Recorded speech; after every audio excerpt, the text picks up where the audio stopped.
YouTube. On my last video I showed you how to set up and run Project64. On this video I'm going to show you how to do some configuration for it and get it running a lot better than the initial setup. So I'm running an Intel i5 core processor on Windows 7. It's a slower laptop, but you know, if you have a higher end, just mess around with some of the configurations, but I'll show you the essentials. So the first thing we're going to want to do is make sure that we're running Project64 as an administrator. So find where your Project64 is saved to. For me, it's in my C drive. And again, if you don't know how to do that, go to Project64, right click, go to Properties, Compatibility, and ensure that privilege level run this program as administrator is clicked. If not, we won't be able to save anything. So go to OK, make sure that's good. It's ready to roll. So let's go ahead and open it up. And here we go. So first thing we're going to want to do when changing some things is go to the settings. So we're going to go here and it's going to come up with a lot of different things. Your main directories, make sure these are all default. You shouldn't have to really ever change those. And then you got your plugins here. Now plugins are essentially different types of software that you can use for Project64. Glide64 for PJ64 2.005 comes with it. As you can see, I have a few others that are installed. Audio comes with Jabos Direct 1.7. That's actually pretty good. Again, I have a few others. And then the input, this is what actually you use to configure your controller. NRage 2.4 is actually the one that comes with it. That's the basic. It's all pretty good. Now here's the ones that you have checked. Audio HLE I have checked differently because I have a different audio HLE plugin.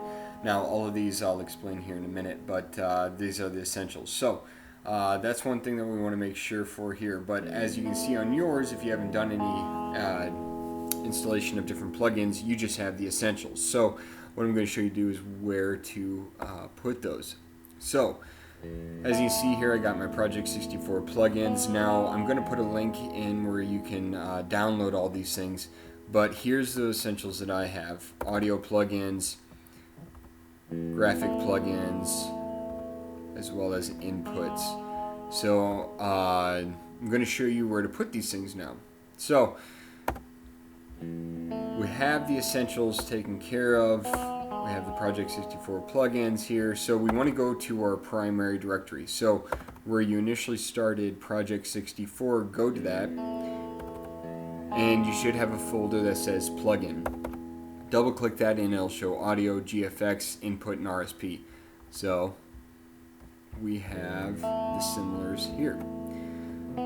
Audio, GXE or GFX, excuse me, is your graphics, and then your input, that's for your controller. I'm not doing anything with RSP. So the main one here that we're going to take a look at is graphics plugin. Now there's a few that are pretty good. Project64 comes with, as I said, your initial GLE. That's actually the best.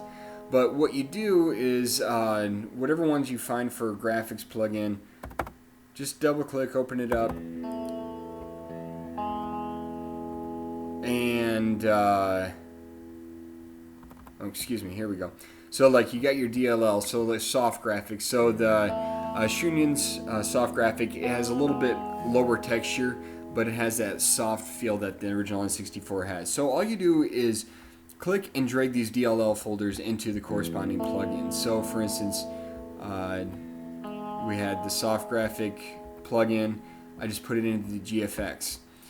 Same thing with like an audio plugin. Now I'm actually using the HLE audio plugin. And the reason why I'm using that is because it actually corresponds better. It doesn't break up. I had some breakage with my computer when it came to the audio, so this actually smoothed that out. So I just put the HLE audio in over here and just copy and pasted it directly in. Same thing for the Asmer audio. I put that in there as well. It doesn't hurt to have them all in there. They're very small programs, files, and then you can just select them as you want. So here's an input plugins that some people will actually want to change. Here's the older NRage input and the Jabo direct input. Again, you just go ahead and copy and paste it into there. And after you've copied and pasted all of those in there, it will look like this. So you have your plugins. So again, you can click and select which ones work for you. Again, this is what I'm using because it works for the best, and as you can see, audio HLE is selected. That won't be checked, but I did check it, and it will give you a warning saying you will need an HLE audio third-party input, which we do with the Shinyans. So I have those. I'm just going to click OK. So if you don't have administrative privileges clicked, you won't be able to save this. Every time that you go to apply, it'll revert back to the default. So now that we have that in, go to OK. Now we can actually go and change our graphics and our audio and controller plugins. So let's go with the graphics first. Just go to Options, Configure. Now here's where you can start changing some things. This is what I have, the windowed or 3DFX card resolution. This is basically when you first open it and you don't go full screen. I have it 640 by 480. Now when I go to OpenGL full screen mode, I actually have it at 720p. So I have that collected at 60 Hertz. Show texture enhancement options. This won't be checked, but you can check that and then go to OK, and then you'll actually have to reopen it again, and then it'll show this tab, texture enhancement.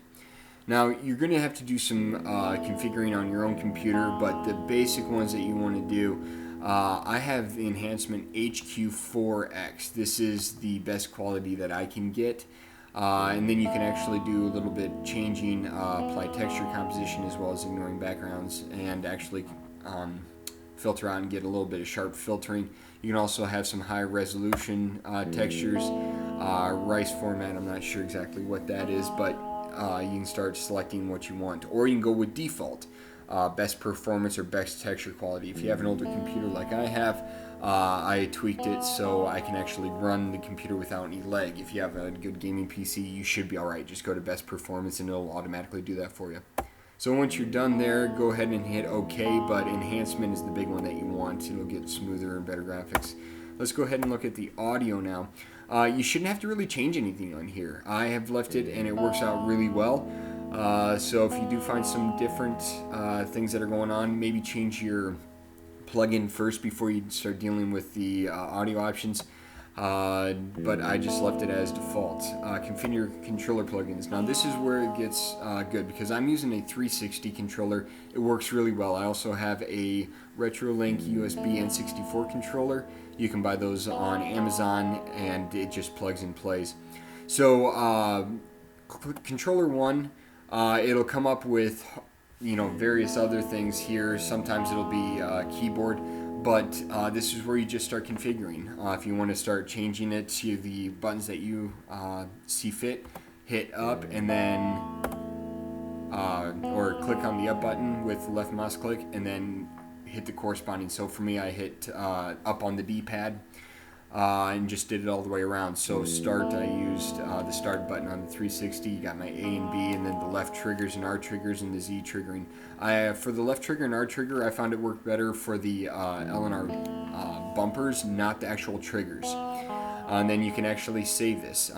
So you can go through, and the C buttons I put for the right analog, and for the analog stick I use the left analog.